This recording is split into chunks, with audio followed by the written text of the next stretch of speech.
Sadece yola mı çeken? Ben sağa sola çekiyorum. Dönüşü abi.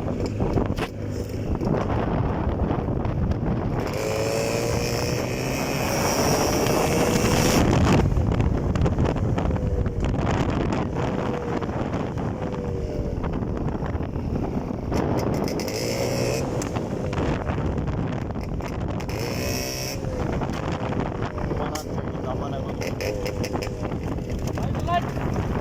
İleri. Yavaş gitme abi yavaş. Buraya çekelim.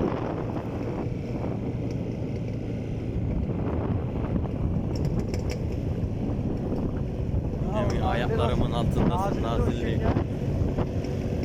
Ana kodum manyak bir burası.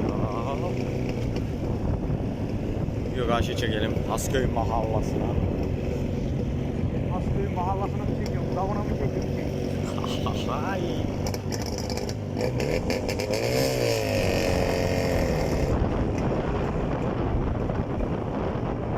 Aman ne şehir içinde yavaş dur bak. Ucuz anlattım abi. Polislerin başımız bela giymesin. Ben pile çekmem. Nerede kaldım lan? Ha? Ben pile çekmem. İlk gel la. Kaba değil mi lan diyor ya.